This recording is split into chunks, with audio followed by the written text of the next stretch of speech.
bullets whizzing past your head, the echoing sound of artillery and distant bombing filling your ears, every part of you cold and wet and covered in mud as you cower in the trench. This is what J.R.R. Tolkien, writer of The Lord of the Rings and creator of Middle-earth, experienced as he fought in the Battle of the Somme from July to November 1916. He was 24 years old, and by the time that World War I was over, he would have lost all but one of his close friends. Within the trenches began Middle-earth, as language and myth-obsessed Tolkien wrote however and whenever he could. Although Tolkien is famous for disliking allegory, some ideas and images of the Great War are clearly seen throughout all the Lord of the Rings. Tolkien might have mythicized the Great War in order to preserve the horrors he saw and to try and ensure they will never happen again. In this speech, I'm going to dive into Tolkien's time at the Battle of the Somme and examine 4 specific events and images of the Two Towers that might have been directly inspired by the Somme. Samwise Gamgee, the Dead Marshes, Helm's Deep, and Isengard. Examining these events and archetypes, I will begin to discover the possible and probable influences of World War I and how Tolkien tried to use them to preserve and cope with the horrors of war. And I'm going to begin with one of the more obvious examples, Samwise Gamgee as the common soldier, more specifically a Batman. A Batman was a soldier's aide, or officer's aide, and his main duties were cooking, cleaning, taking care of the officer's uniform, and really just having the utmost loyalty to them. And Tolkien might have had a Batman himself, and we have pretty substantial evidence for Sam being a Batman. Tolkien is quoted to have said, "My Sam Gamgee is indeed a reflection of the English soldier, of the privates and Batman I knew in the 1914 war, and recognized as so far superior to myself." So Tolkien took all of these characteristics of his Batman and put them into Sam in order to try and immortalize them. Sam is not only alike in his duties, but also in appearance. Sam is known for wearing a very comedically large backpack that has pots and pans and just all sorts of random stuff just in case. And this is super alike to the sort of packs that soldiers would have to wear in World War I that were so cumbersome and heavy that they'd have to have a whole nother person help them to put them on. So Tolkien's taking this physical aspect of his soldiers and again giving it to Sam. Sam is also alike in many characteristics. He is loyal, like I mentioned earlier. He's courageous, he's brave, he perseveres, he carries Frodo both figuratively and literally, and he picks up Frodo's sword and fights for him when Frodo can't anymore. And we see this type of bravery and loyalty all the time in these different war stories we hear from World War I.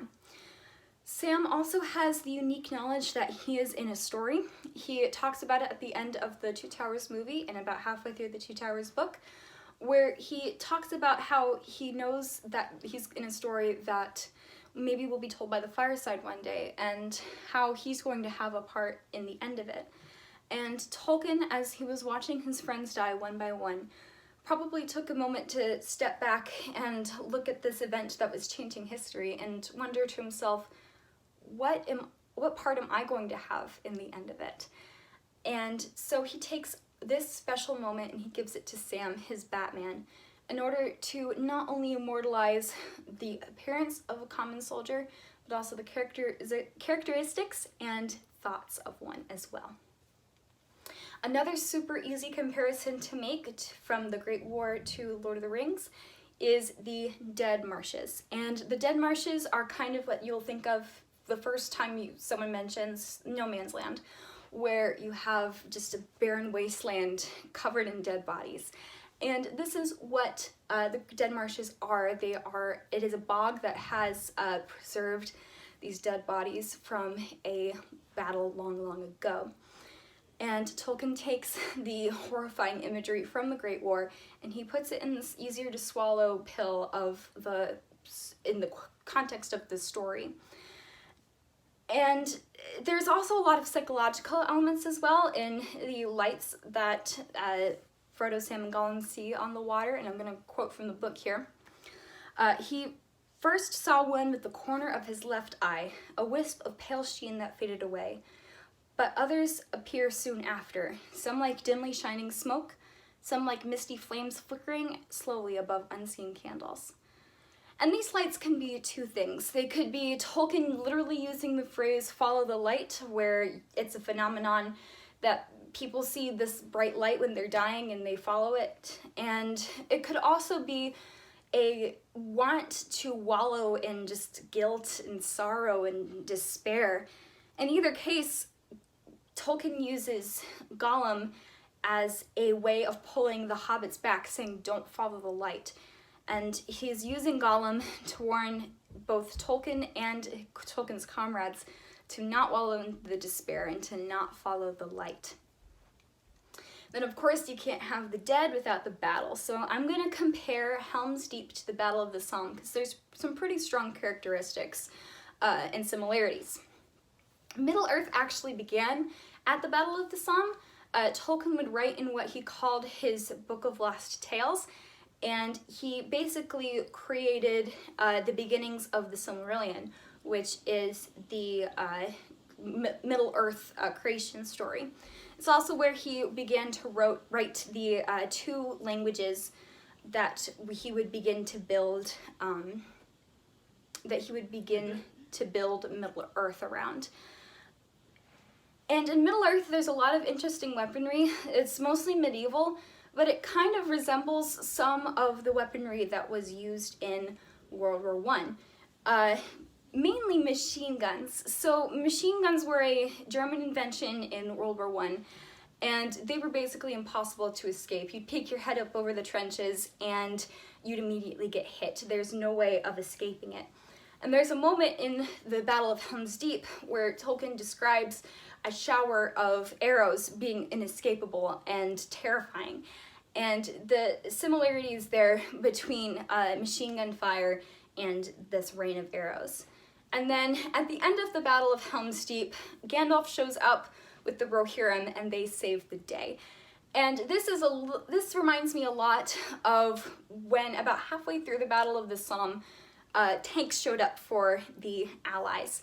Tolkien took the emotions from the appearance of the tanks and he put them into when the Rohirrim show up. So not only is it kind of a physical similarity, but it is also an emotional similarity.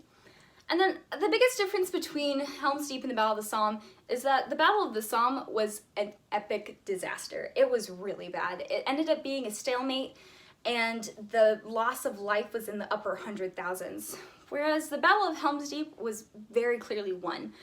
And so my hypothesis is that at this point, Tolkien is writing revisionist history. So he's taken all of the best parts of the Battle of the Somme and he's put them into his story, and he wins. So this is his way of coping with the absolute disaster that was the Somme by making it so that his side wins. Tolkien hated a lot about war, and he put a lot of this hate and resentment into Saruman and Isengard. So Tolkien mainly hated industrialization. He was a super huge nature fan. He loved trees, really loved trees. And he was so upset at the loss of nature and trees in order to make and fuel weapons factories. And of course, this is what Isengard becomes. They cut down the beautiful trees of Isengard and they use them to fuel a weapons factory. And Tolkien again writes a little bit of revisionist history where he has nature fight back, where he has the Ents come and destroy the factory. And then the person that lives in Isengard is Saruman the White. He's supposed to be a good wizard, but he kind of goes to the dark side. And Saruman is the best example of the Central Powers, which were Germany, Austria, the Ottoman Empire. It's not super clear. But the thing they all had in common was that they never actually did any of the fighting themselves. They just stayed up in their tall towers and didn't ever get their hands dirty. And Tolkien thought this was super unsportsmanlike. So he's taken these parts of the war that he absolutely hated and he's fed them into his antagonists to say, hey, this is happening in the story, but it also happened in real life. We should go fix what happened in real life. So in conclusion, The Lord of the Rings is Tolkien's way of remembering and immortalizing the war. he uses all of these different events and imagery to try and preserve what happened and maybe make what didn't happen a reality in his book. But then again, maybe it was a war worth fighting, both in real life and in The Lord of the Rings. And Sam, in a characteristic fourth wall break at the end of The Two Towers, has an iconic speech that sums this up, and I'm just going to read it. "It's like in the great stories, Mr. Frodo, the ones that really mattered. Full of darkness and danger they were, and sometimes you didn't want to know the end. Because how could the end be happy? How could the world go back to the way it was when so much bad happened? But in the end, it's only a passing thing, the shadow. Even darkness must pass. A new day will come. And when the sun shines, it will shine out the clearer. Those were the stories that stayed with you, that meant something, even if you were too small to understand why. But I think, Mr. Frodo, I do understand. I know now. Folk in those stories had chances of turning back, only they didn't. Because they were holding on to something.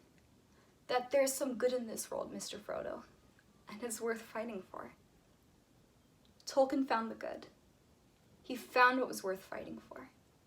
And he took that and he put it into his book. And because of that, we have the greatest fantasy epic of our time.